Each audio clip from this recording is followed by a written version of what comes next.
Good afternoon, everyone. Thank you for joining in for this webinar. Welcome each and every one of you today for this webinar on ReImagine Cancer Care, Holistic Rehabilitation. We're glad that you could join us. I am your host. I am Dr. Abhijit Sangma. I'm the secretary for Doctor Section of CMAI. I'm based out of headquarters in Delhi. And I'm honored to moderate today's webinar. To introduce today's topic, ReImagine Cancer Care, more about the cancer survivorship care. As the topic indicates, we will discuss the paradigm shifts in how we approach cancer care, moving from a focus solely on diagnosis and treatment to more comprehensive, holistic approach that extends throughout the patient's journey from diagnosis to end of life. And this includes integrating rehabilitation and perihabilitation strategies, as well as providing physical, nutritional, and psychological support.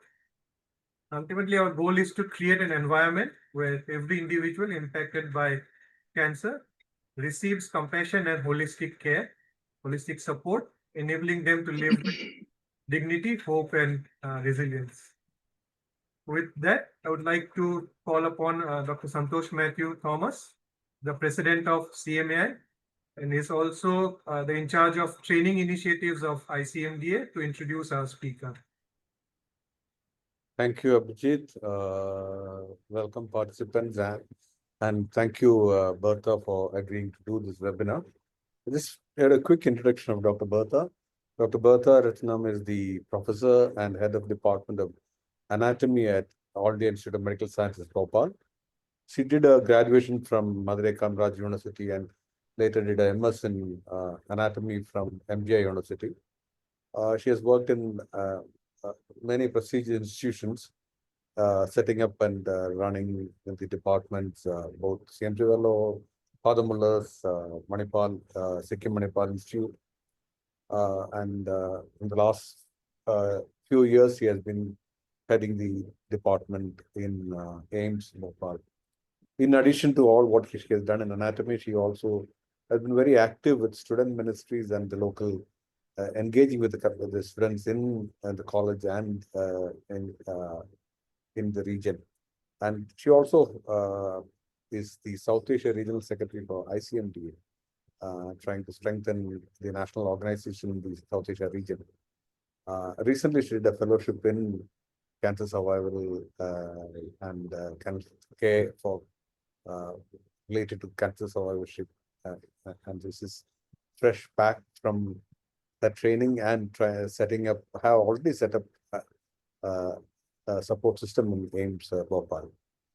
Thank you, Bertha, for agreeing to do this. There's much more to talk about Bertha, but I don't want to embarrass her more because maybe during her sharing, we will hear more about her journey and other aspects of what she has done. Over to you, Bertha.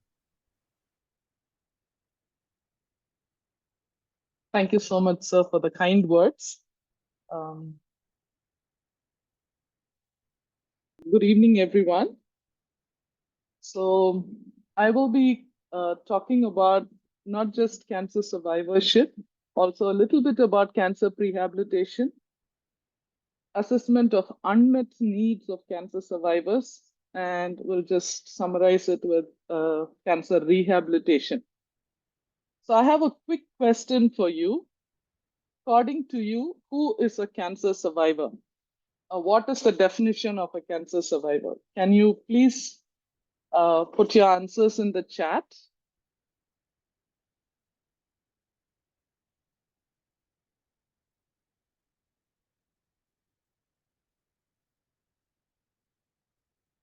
Or if anyone wants to unmute and share. As to who do you think is a cancer survivor?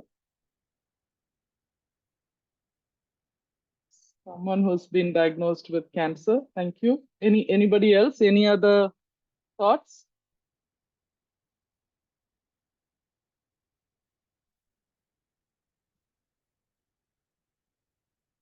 Someone diagnosed and after treatment is cancer-free. Thank you. Any person or family who have overcome the fear and disease. Okay, thank you.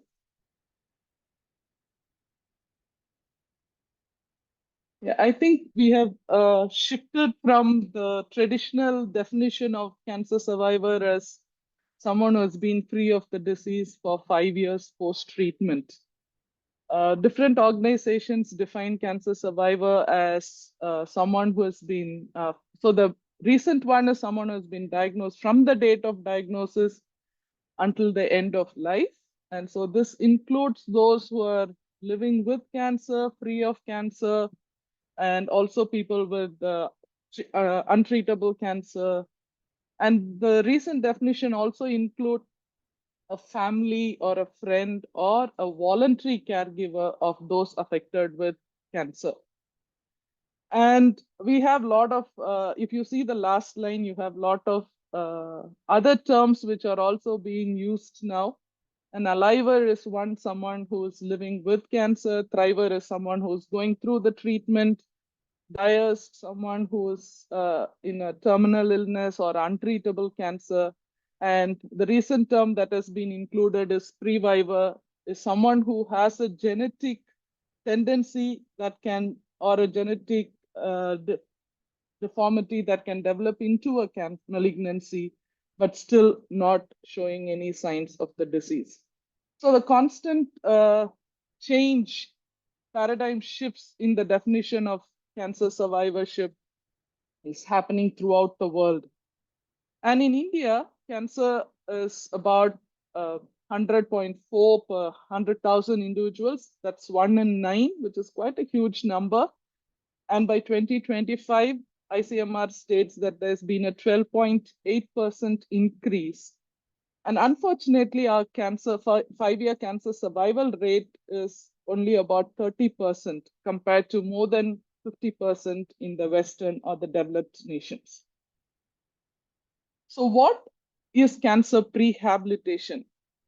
So this is a process of improving the functional capacity of the patients prior to treatment. So this concept of prehabilitation was started in people who are waiting for abdominal surgeries, especially in the NHS system, where people had to wait for some time before they could go for surgery. And so they started building up their physical and their nutritional and psychological strength to overcome the waiting period and also to have better results after the surgery.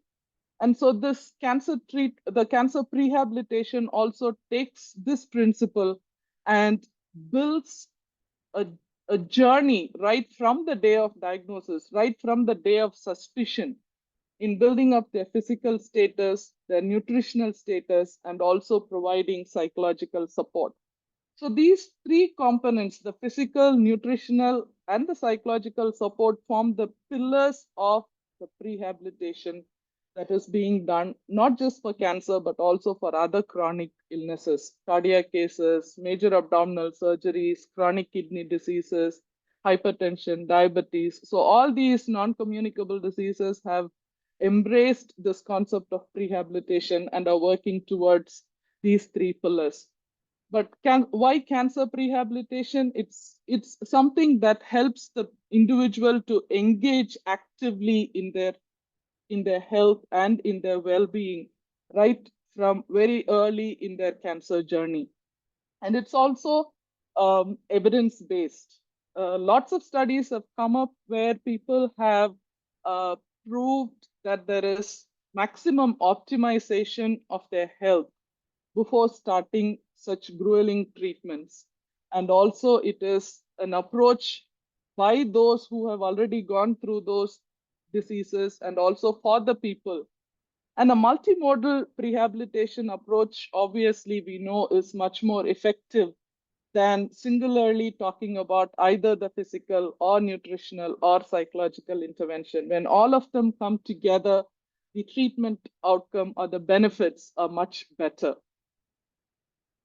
So these are this is from a study which has said what are the benefits of cancer prehabilitation. Most of the drugs, chemotherapeutic drugs, prolonged surgeries, radiation to the chest or the lungs in that area can cause severe cardiac toxicities. There's a whole volume of material available on cancer chemotherapy induced serious disease. And also, so this prehabilitation, which specifically targets improving the cardiac function, definitely has better fitness and outcomes. There's improved nutritional status to withstand the rigors of the treatment. They have proved that the hospital length of stay has drastically reduced in patients who've gone through prehabilitation. And also it makes people fit for the newer treatments, which might not be otherwise possible. So there are instances where somebody's physical fitness is not adequate enough to have one of the therapies, but having a prehabilitation has made them eligible to participate in those treatments. And also it has potential long-term benefits. This period before, from the date of diagnosis to when the treatment starts, it's called as the teachable moment in a cancer patient's life. That's a time when people really go through so much of emotion and make changes in their lifestyle. And this can have a very positive potential behavioral change and better outcome. And ultimately, all of this leads to a better quality of life for the individual. And apart from the surgical, chemotherapeutic, and the radiological, or maybe now the targeted and the immunotherapy, there are so many needs of the cancer patients which are not being addressed. These are collectively called as the unmet needs. European Organization for Research in Cancer Care has come up with holistic needs assessment. They have a scale which addresses their physical needs, social needs, emotional needs, activities of daily living, functional needs, spiritual needs, financial needs, and also health information needs. So there's a whole gamut of unmet needs for cancer patients. Does everybody need this? No, it is individualized. But we need to understand that there are people who might need these kind of help and we just overlook. We are more focused on when is the surgery, how is the treatment going to happen, and we are just focusing on a very narrow point of treating the patient and not looking at the individual as a holistic person where they have multiple other needs competing with coping up with the disease. So a comprehensive assessment of needs is very much needed. It's not enough if the doctor just asks, oh, your insurance covers your finances. Yes, but there are so many other expenses related to malignancy, which the insurance cannot cover. Transportation to the facilities, staying out of work. And other than medicines, there are also dietary needs, special dietary needs. So there are so many needs which are not visible other than the surgical part, the pharmacological part of chemotherapy, and the radiation and its complications. So it's very important for us to screen for prehabilitation, identify those who would need this help, and not just ask them, but there are validated tools that can be used. I'll be sharing some of the tools now, and also prepare them or make them fit for the rigors of the treatment. That's very, very important. So these are some of the tools. I have just given you a set of samples or examples which can be used to assess their physical activity, activities of daily living, and also physical fitness assessment. These fitness assessments hardly take up 30 seconds or maybe maximum 3 to 6 minutes. And it's very easy to do it for the patient and then make them realize how fit they are or where they are and how to make it better and how to improve it throughout the course of the treatment. And this is very, very important because this has proved to be of immense help and contributed to a major treatment outcome percentage. So definitely this is something that we need to address to the patient. And what we normally tend to do is make them rest, make them not do anything, and protect them and give them time. And but then we are not doing good for the individual when we are restricting them from doing all these things. Um, so there are nutrition screening tools which can be applied, and specific nutrition or dietary advice can be given, and psychological well-being also. Not everyone is going to need, but there are some who would benefit from talking to another person, counseling. There might be some who are more seriously affected, who might need cognitive behavior therapy. And also these days, there are specific drugs to help, pharmacological help is available, those drugs which will not interfere with the chemotherapeutic agents and that can help the individual in overcoming all those things. So these are some things that has to be given as an option to the patient other than the traditional treatment that is being focused at treating the disease alone.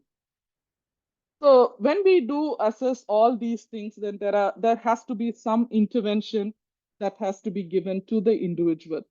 So the interventions are usually at 3 levels. Universal, it is suitable for anyone with any type of cancer. So that's improving. So that's at the bottom of the pyramid that you see here, in improving their physical activity, increase their daily activities, home-based mobile cardio telemetry, resistance training, and also dietary advice, increase their protein intake, and also adjust their diets to manage the rigors of the treatment. Targeted is one which addresses the needs of people with specific targeted requirements, like people who have malignancy but also have diabetes or hypertension. So those people have extra requirements which are not met as usual. So these are people, so they might need high intensity interval training and also inspiratory muscle training and other things that are necessary for them. And the specialist training, specialist interventions are those who have complex needs. They might have physical disability, severe impairments already in them, and they will need extra care. So these are the higher risk cases where we can supplement with extra nutrition and also take care of their physical functioning and conditioning before the treatment starts. And it's not just enough to give advice on prehabilitation. It's equally important to monitor adherence to the process, measure the efficiency, evaluate the outcomes, and also keep checking their physical improvement in their physical function periodic level by the small scores or by the small tests that we can do. Dietary change is something that is very, very difficult to monitor or advise, because if you just open the internet for what to eat during cancer, there are thousands and thousands of information which is available for people, and many of them not scientific, which we all know. And so people are bombarded, and people are at a very vulnerable stage where they would do anything to get to come out of the disease. So this is something that's difficult, challenging, but it is important to be addressed systematically and medically. So this is a study to show how prehabilitation has definitely made a mark in improved functional capacity. And this is the line where there has not been any prehabilitation and where the complication rate is less, and also improved resilience, early discharge from the hospitals, and overall quality of life is much better when there is some prehabilitation. So I've talked so much about prehabilitation now. So does it mean that somebody has to be exercising or doing these things for 6 weeks or 8 weeks? No, even 2 weeks, minimum of 2 weeks of prehabilitation itself is said to have been giving outcome where their outcome has changed even with 2 weeks of rehabilitation. And that's the time which a normal patient would wait before the pathology reports come and before the theater fitness comes and everything. So even that much time, if we can really do the prehabilitation that can help in the treatment outcome to a large extent. So this is an acronym I want to leave with all of you. Prepare the patient with physical activity, inspiratory diseases, inspiratory exercises, especially the respiratory exercises, dietary support, psychological well-being. Ask about other medications they are taking, diabetes, hypertension, teachable movement, remove the bad habits, and also enhanced recovery. So this emotional support and enhanced recovery. So this is something that you can remember, take away with you today. And when you meet anybody who is going through the stage of diagnosis, you can share with them and make them prepare for the rigors of the disease. And the whole holistic care is not complete without following up this kind of supportive care after the treatment is also over. So cancer treatment depletes the person of physical strength, social relationships. It's psychologically draining. Activities of daily living are affected many times when they lose an organ. Body image, sexual functions, social relationships, workplace readjustments. There are so many things which are not addressed after the treatment is over for an individual. Once the treatment is over, you go to the onco surgeon, he'll say, no complications for the surgeon. You can come after 6 months for your follow-up. You go to the medical oncologist, everything is over, all complications of chemo are reversed now, you can go enjoy your life. And you go to the radiation oncologist, you can come for follow-up after 1 year. Nobody addresses the late effects, immediate complications of each of these treatments that has affected the individual. Often they say chemotherapeutic side effects are usually gone after the treatment is over, but there are some lasting effects and late effects, especially peripheral neuropathy. In all the chemotherapeutic agents have some level of peripheral neuropathy and they last a lifetime. All complications of radiotherapy are lifelong. So if you talk to a person who has gone through any radiation around the thorax, you will hear them complaining of dysphagia even years after the treatment is over. And there's so many things that are not attended to by the regular treating team, the medical team.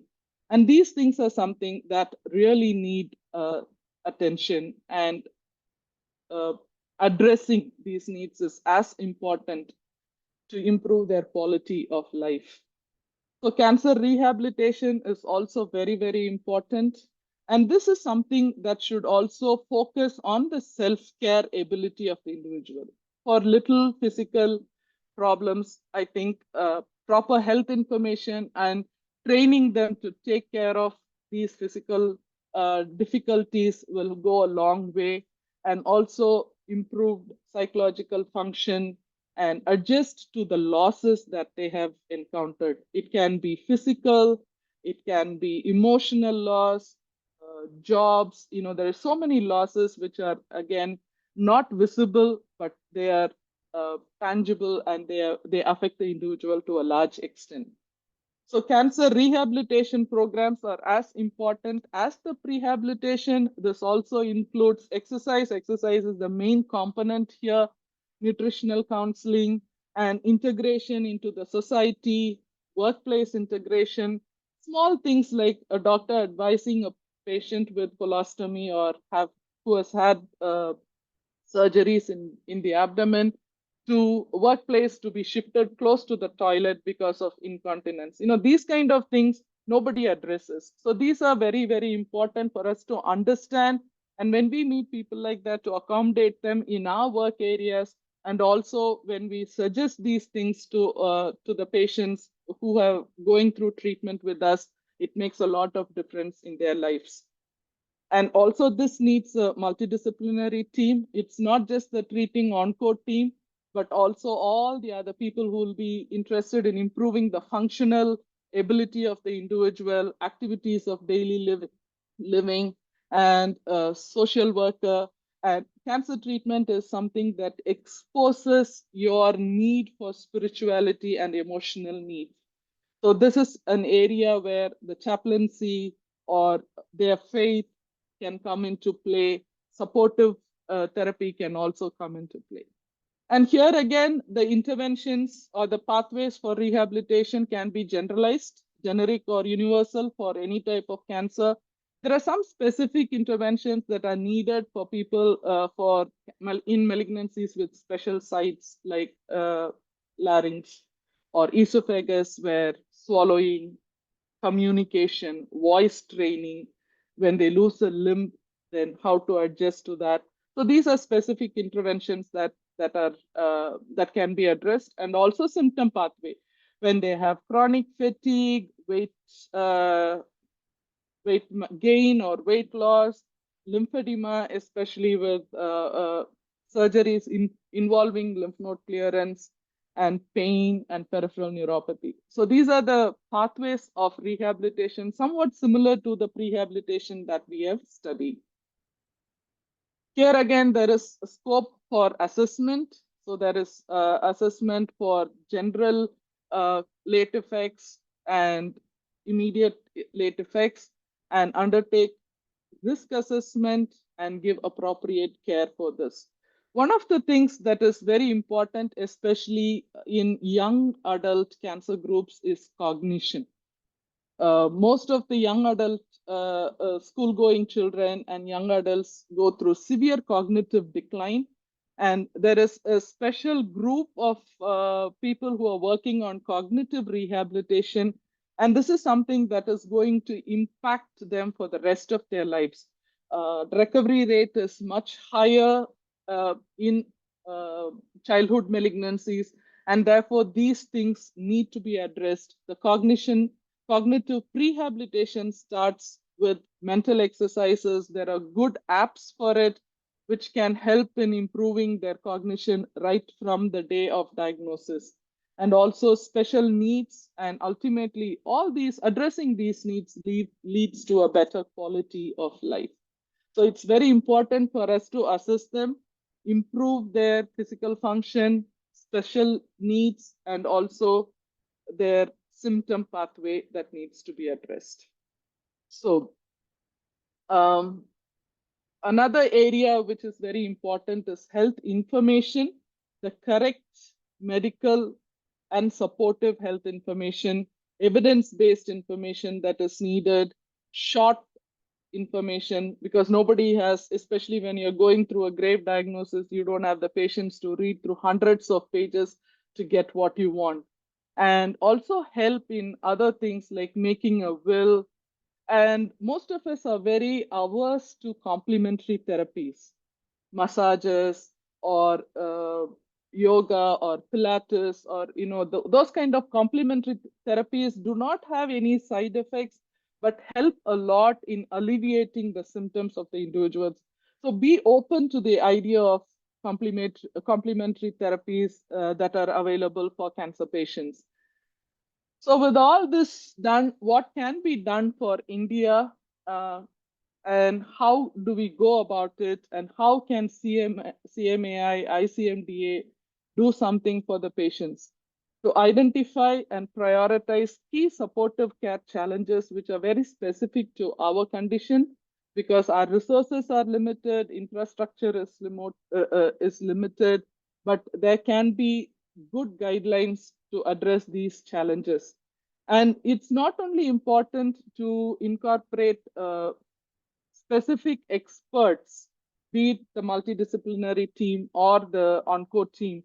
It's also important to have patient advocacy perspectives in our treatment solutions. It's very important to listen to the patient, to listen to the caregivers, because we are very good. I come from Bhopal, and Bhopal is known for Jugaad Kam. We have ways of fixing things by some means or the other. And if they come up with a lot of brilliant ideas of managing some of these supportive cares. It's very important to understand and address these issues also.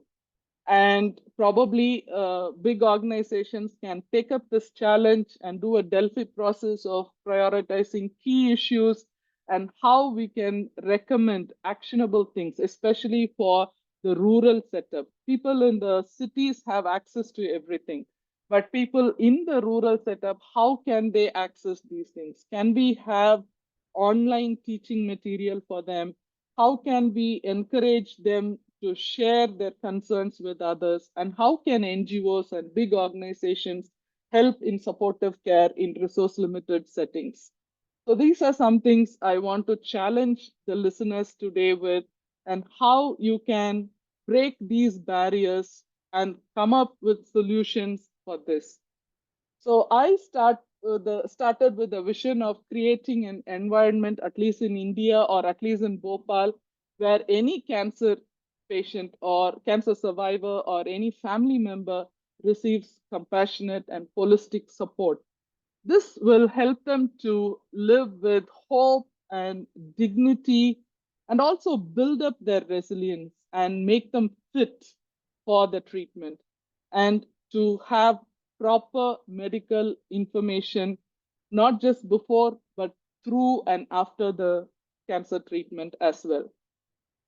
And to provide multidisciplinary holistic care, we have already set up a clinic for 1 day for adults and 1 day for pediatric patients, to have holistic multidisciplinary team to support our patients in AIMS Bhopal. We are working on it. We are learning from it, to also have patient-informed decisions. This is something where this disease is something where patient autonomy is totally deprived to the individuals. The families take the decisions. The treatment pathway is decided by the treating team, and the patient has no say in it. But it's very important for us to give this choice and the autonomy to the patients, and also to empower individuals with all the resources that is needed to navigate their cancer journey. Why did I become interested in this? I went through cancer myself in 2018. I'm a true example for a cancer survivor. I have experiential knowledge.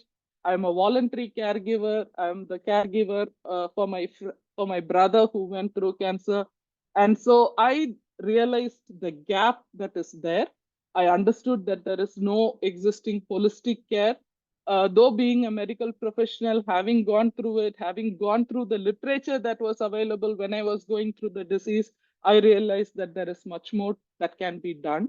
And so I wanted to do something about it. So I went for a special training. I did my master's in cancer survivorship from Trinity College, Dublin.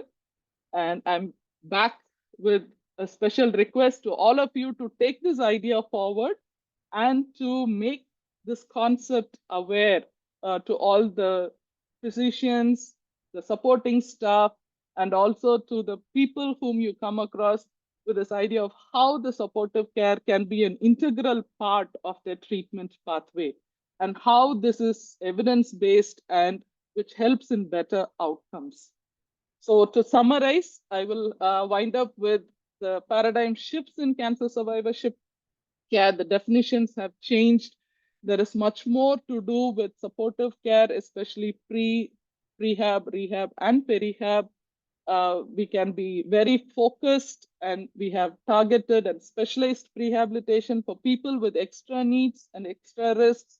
And the 3 pillars of prehabilitation, I want you to remember: physical rehabilitation, nutritional rehabilitation, and psychological rehabilitation, and uh, how to support them during their journey.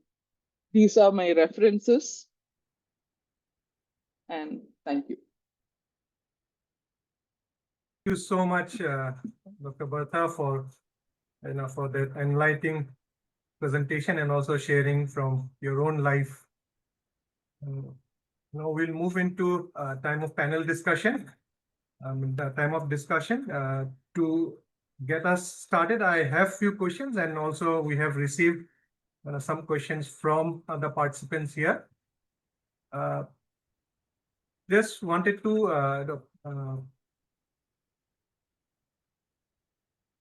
ask in terms of preparing integrating physical, nutritional, and psychological support into prehabilitation.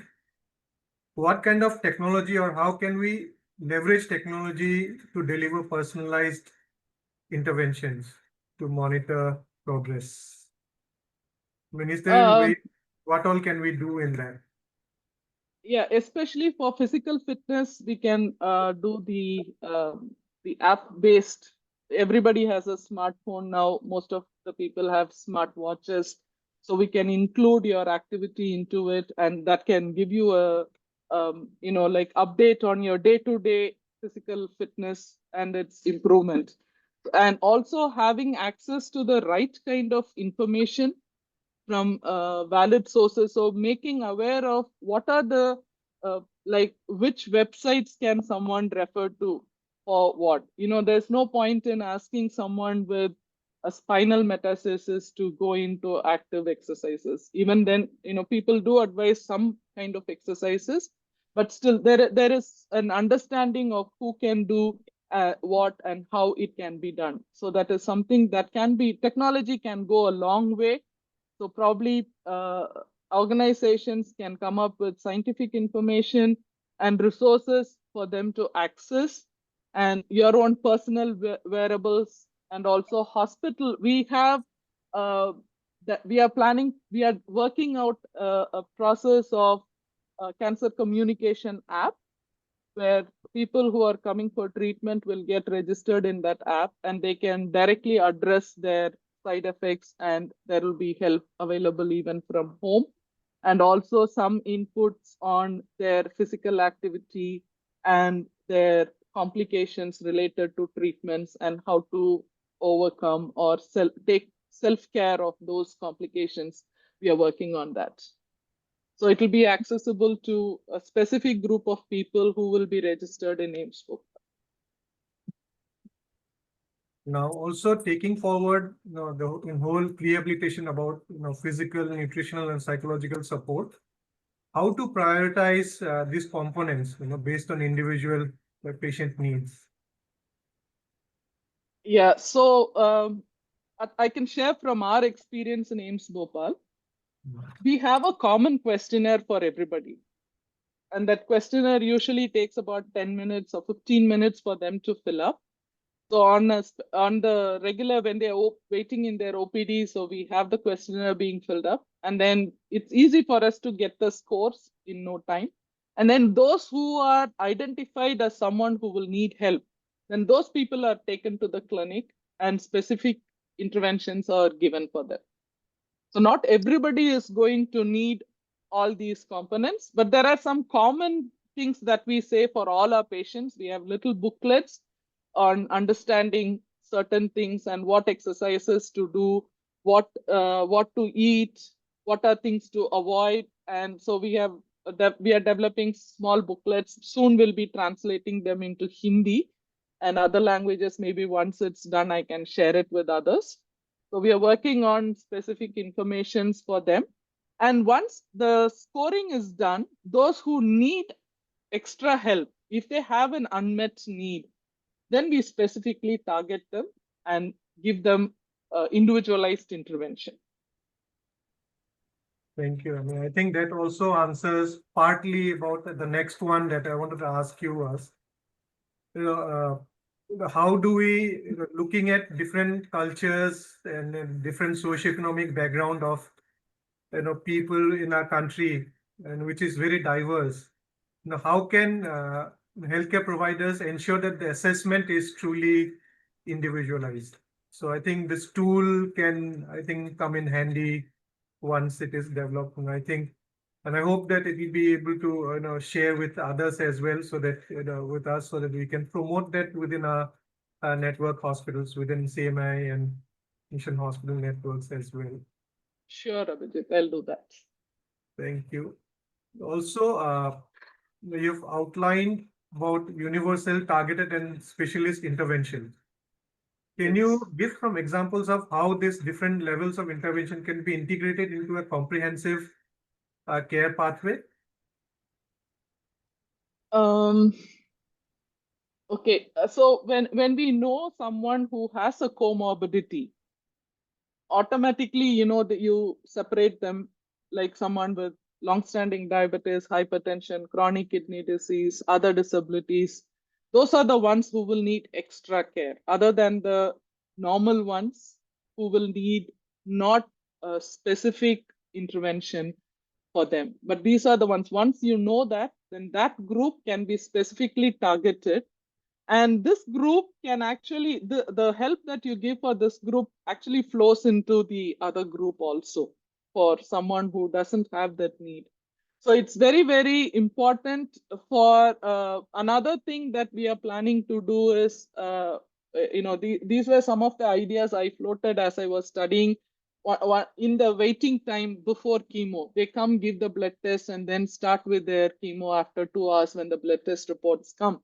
So that waiting time, we are planning to have in the waiting room some form of exercises, some form of laughter yoga, or support group discussions, so that people with different kinds of needs, like someone with a greater need, someone who doesn't need, are able to interact with each other and get the support from each other, and also have a comprehensive outlook of how their treatment is better or worse, and like help each other that way.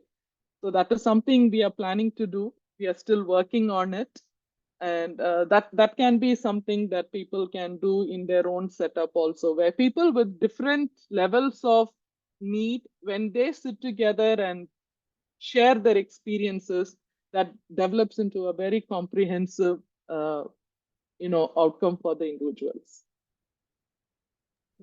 Thank you, Bertha. Also, I mean, what we heard is indeed a paradigm shift, in cancer survivorship, and moving from diagnosis to end-of-life care. And looking at the resource poor setting in a country where the most of the hospitals, most of the population, and the institutions which are serving the needy are in remote and rural areas.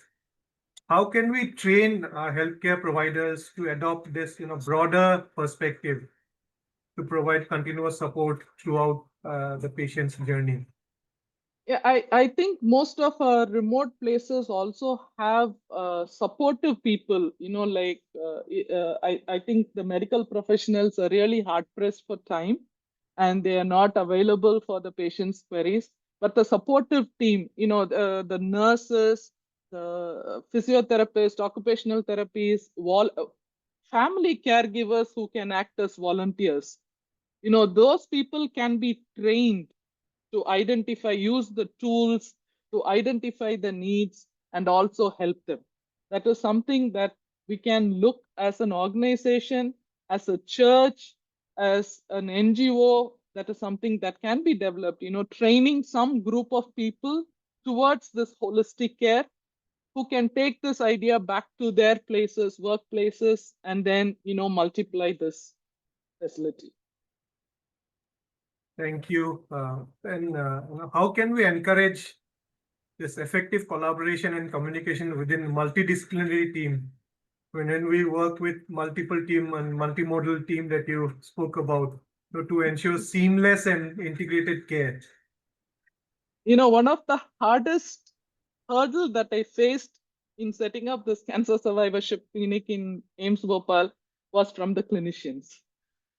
To be very honest, we are not willing to let go of the importance of being the sole caregiver of a patient with cancer disease. So that was a big hurdle. But once they see some results and, once it eases the burden, I think more and more people are wanting to be part of it. And I did talk about this in our faculty meet, and immediately people, my own colleagues who have somebody who has a cancer patient in their family, are the ones who volunteered and came and, fought for this cause and helped us build this kind of facility. So it's a little difficult initially, but once we keep on talking about it, people who are affected by it, who have gone through the rigors, definitely come out and make it a possibility.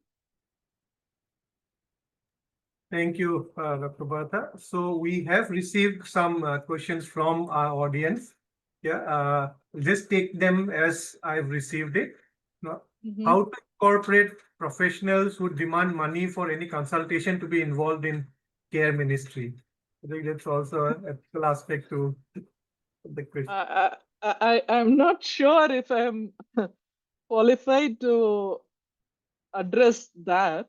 I really don't have an answer for it. How to, the only way to circumvent around it to have the supportive care NGOs which will do it for free, or get in touch with people who are willing to do it. Uh, like for the last 5 years, I have been talking one-on-one with persons who have contacted me and helped them through their journey. Both medically and also sharing my own experiences with the complications and how to go about it. So that is something that we can build up. For people who are asking money, we don't know how to go about it, but we can point them to facilities like government institutions where this can be, assessed free of cost. I think the next two questions that has come, I think you've already responded now, but I'll read them out so that they'll also know that we have received the question. I mean, do you advocate support group as a part of rehabilitation? And the second one is how to start holistic care for cancer survivor rehabilitation as a church project. Yeah, so if any church is interested in it and if they are willing to send a couple of people to get trained, or even like I can do online sessions for them and give them the tools that is necessary for them, we can train them, and then people who are willing can start working with the medical professionals in their area or supportive team in their area and take it forward. So that can be facilitated for church groups.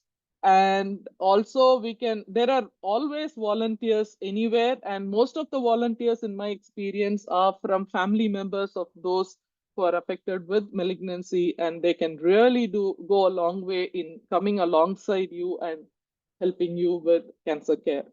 And what was the other question that you asked? One was Advocating how support. can a church support group? uh, Through my own journey, the maximum support I received was from my friends who had already walked the path that I walked.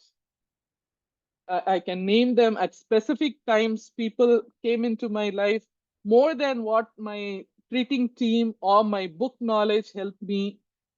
The only two things that helped me through my own journey was the word of God, and the second one is the word of the people who have walked the same path. I know, I can even say that Dr. Nirmala came in all the way from, she was working as a missionary abroad. She came, she didn't go and meet any of her family. She just came and relieved my aged mother to be with me so that my mother can get a break for a week. Even that made such a lot of difference, in my psyche and how that went through. Supportive group is the answer for many of the untold, unmet needs of cancer survivors. I'm sure many people can vouch for it. Thank you, Bertha, for highlighting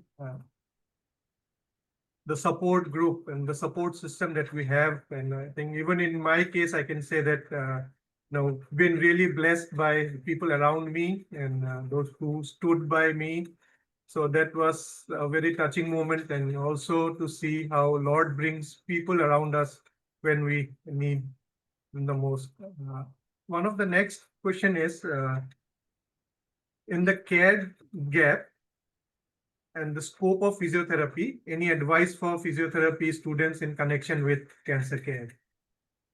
Definitely, physiotherapy now is the key player in avoiding some of the long-term complications of chemotherapy, especially lymphedema.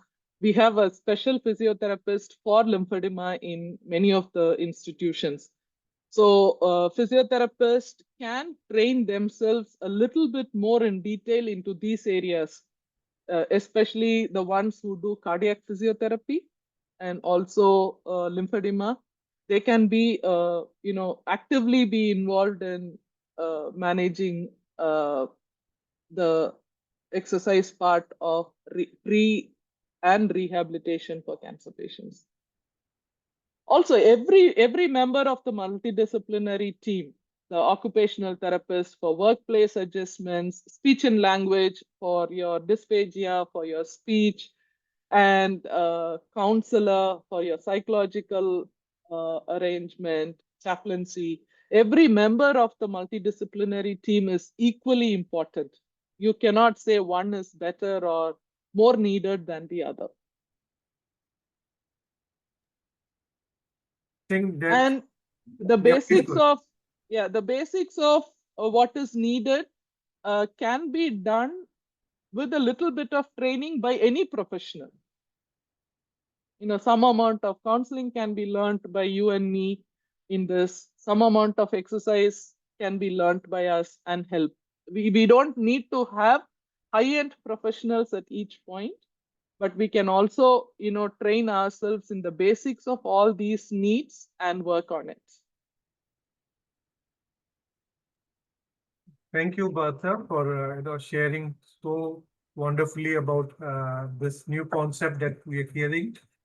And also, request anyone would like to unmute themselves and ask something more, or if you have any comments or if you want to share anything, you can do that.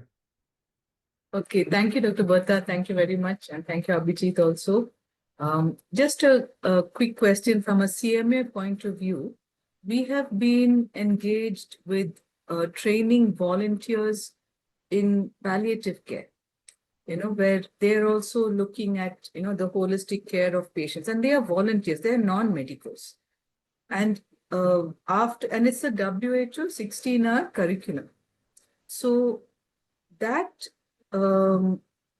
group of volunteers, they have to be part of the hospital group, to help take off the burden from, the physician or the nurse or whoever, just to give the patient that additional care, that holistic care.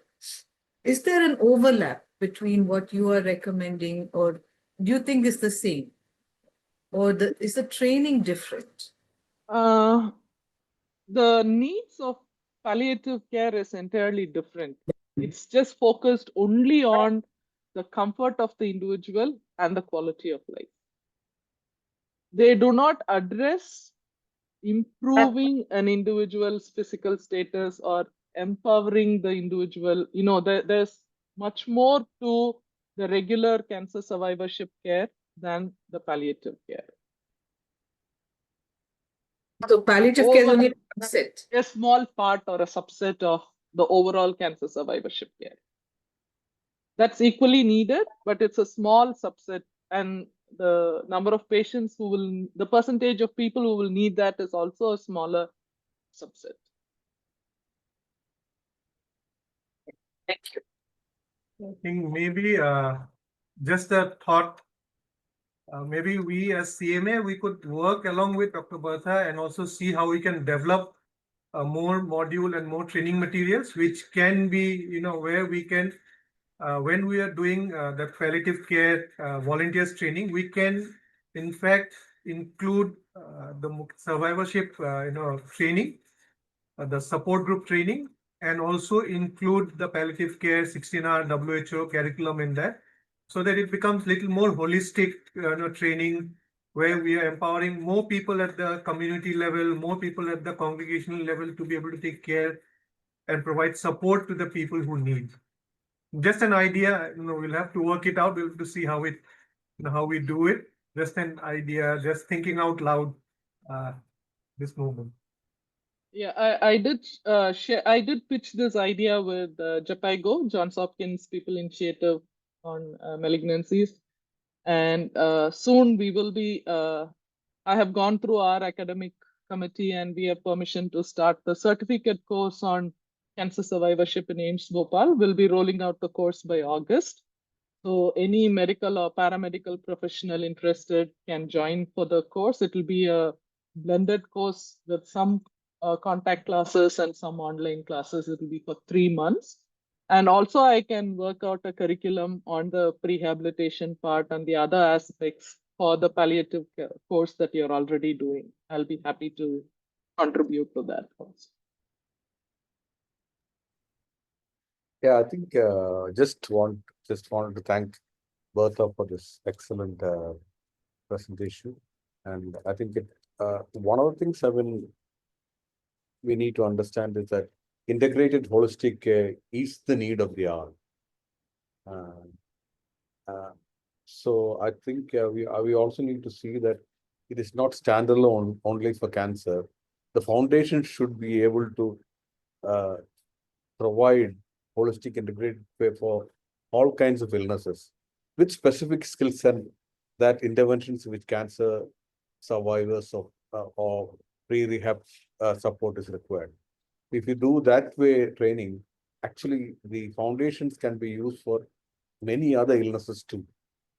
So how do you create a momentum among institutions, churches, and others to think about integrated and holistic care with specific skills and knowledge required for rehab and of course required for cancer. That's the way I was thinking when I heard what Bertha said. But thank you for that excellent presentation. Just to say thank you to Dr. Bertha, and thank you for being somebody who is approachable and who really gives very wise advice. And I can vouch for that in my own journey. But thank you, Bertha, and thank you for starting this movement. I mean, it was very, you could have just taken the the training from Dublin and just used it in your own little way, in your own little circle, but you are making it much bigger. And that is something that we appreciate. And if anywhere CMAI can be part of that journey with you, or take it up to involve our mission hospitals, we'll be happy to do that. And especially with the churches also. Yeah. Sure. Thank you. Thank you, Dr. Priya. I think we'll end it here. So thank you so much, Dr. Bertha, for sharing your valuable insight and expertise with us. And it is clear that holistic care, prehabilitation, rehabilitation, parahabilitation, everything. It's not just beneficial addition to the survivorship care, but also essential component of improving the outcome and the quality of life. We've learned the importance of early intervention, individualized assessment, and integrated support system. So let's take these key takeaways and strive to implement them in our respective fields, working together to empower cancer survivors to live fuller, healthier lives. So thank you all for your participation and engaging in this important discussion. So thank you so much for joining in.